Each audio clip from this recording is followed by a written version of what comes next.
બધા જ્વેલર વાળા સોના ચાંદી ડાયમંડ વાળા છે, ત્યારે ગિરનારની ગોદમાં એક ફકડ સાધુએ કરેલી વાત તમને કરું મારા બાપ.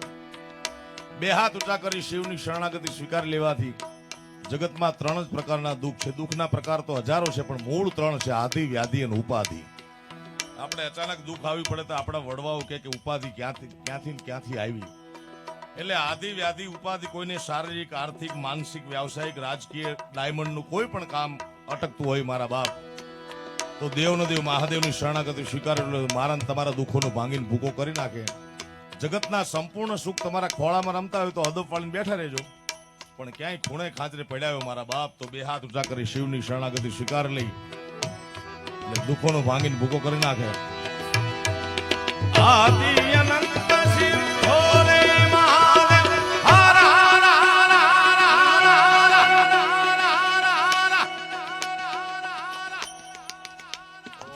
મને એમ કે દુખી અમારા મંજીરા વાળા જ છે, દુખી તો આયા એટલા છે ભાઈ. મારા બાપ મૃત્યુલોકની તાસીર છે. પરમાત્મા રામ અવતાર લઈને આવે એને દુખી થવું પડ્યું છે, પરમાત્મા કૃષ્ણ અવતાર લઈને આવે એને દુખી થવું પડ્યું. પણ ફેર એટલો પડે કે શિવની કૃપા થાય, તમારા સદગુરુની કૃપા થાય, તમારા માવતરની કૃપા થાય તો બંદૂકની ગોળી વાગવાની હોય ને ભાઈ, એ લીટો કરીને વી જાય, વાગે નહીં. ડોનાલ્ડ ટ્રમ્પને થયું ને ઇલેક્શન વખતે અમેરિકાને, હા, નગર મહાસત્તા, વિશ્વની મહાસત્તા સાહેબ. મને એમ લાગે કે મોદી સાહેબ ભેગા આવ્યા હતા અમદાવાદ સ્ટેડિયમના ઉદઘાટનમાં, ત્યારે એકાદા શિવ મંદિરે પ્રતાપભાઈ એને માથું ટેકવ્યું છે ડોનાલ્ડ ટ્રમ્પે. નકર આ શાર્પ શૂટરો અમેરિકા વાળા મૂકે ભાઈ. આપણે સરપંચને મારામારી કરવા જવાનું હોય ને આપણે જો ચૂકી ગયા તો સરપંચ પાડી દે ભાઈ. આ તો દુનિયાની મહાસત્તા, એ મૂકે. પણ નક્કી મને એમ લાગે એકાદા શિવ મંદિરે માથું ટેકવ્યું છે મારા બાપ. બે હાથ ઊંચા કરી હર હર નો નારો એવો લગાડો મારા. આદિ અનંત શિવ ભોલે મહાદેવ હર હર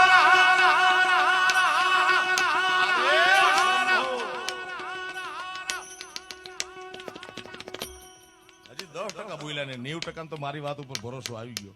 એ ભરોસો રાખજો મારી વાત ઉપર, કારણ કે હું નહીં પણ લોક સંગીત, લોક જીવન એમ કે છે ચારણની વાણી 100 વર્ષે સાચી પડે. હા, ઇતિહાસ તપાસ લેવાનું છૂટ છે. તમને એમ કે ક્યાં સુરત ને ક્યાં કૈલાસના ખોપરામાં બેહવા વાળો ભોળોનાથ, ઈ ક્યાંથી સાંભળે? બિલકુલ સાંભળે સાહેબ.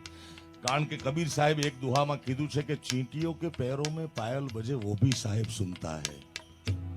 એક નાની અમથી કીડીના પગમાં તમારા કોઈ જ્વેલરની દુકાનનું ઝાંઝર બાંધ્યું હોય ભાઈ, ઝાંઝર વાળા એટલે તમને તમારા તરીકે સમજાવવું પડે ને. કીડીના પગનું ઝાંઝર ઈ વાગતું એનો અવાજ સાંભળતો હોય મારો નાથ, તો મારીને તમારા દિલની વાત કેમ ન સાંભળે? એવો પડકારો કરો, હર હર નો નારો લગાડો અહીંથી. કૈલાસના ખોપરામાં બેહવા વાળા ભોળાનાથે થાય કે સુરતમાં ભલે જ્વેલર વાળાને પૈસા દીધા મેં.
अरे ले भिक्षा निकली नंदरानी कंचन काल धरायो लो भिक्षा जोगी धाम आसन पर पलंग मेरो डरायो नगर में जोगी आया जोगीरा जोगीरा जोगीरा जोगीरा जोगीरा जोगीरा जोगीरा जोगी जोगी रे देखो रत्ता रे जोगी आया वो सबसे बड़ा है तेरा नाम वो तेरा नाम भोलेनाथ भोलेनाथ भोलेनाथ भोलेनाथ भोलेनाथ हेलो हर हर हर हर हर हर हर हर हर सोमनाथ महादेव सोमनाथ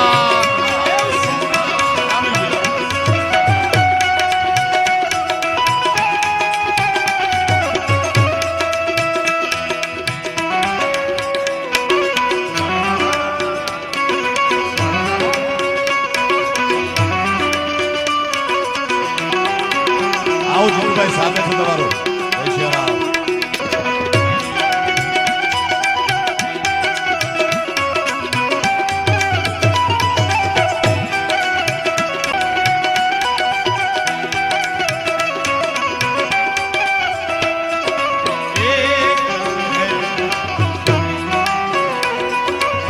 એ મોટા ભાઈ પડી ગયો ફોટો પડી ગયો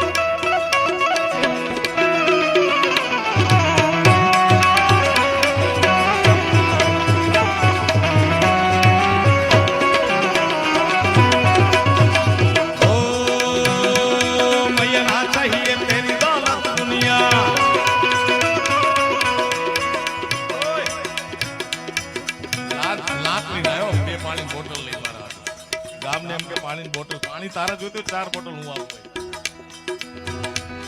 ઓ ના ચાહીએ તેરી દौलत दुनिया और न कंचन माया अपने श्याम का दर्श करा दे मैं दर्शन को आया मां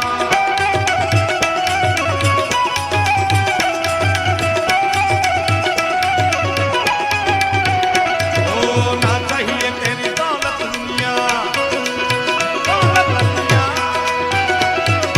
ना चाहिए तेरी दौलत दुनिया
सत हरि भजन जगत सब सपना।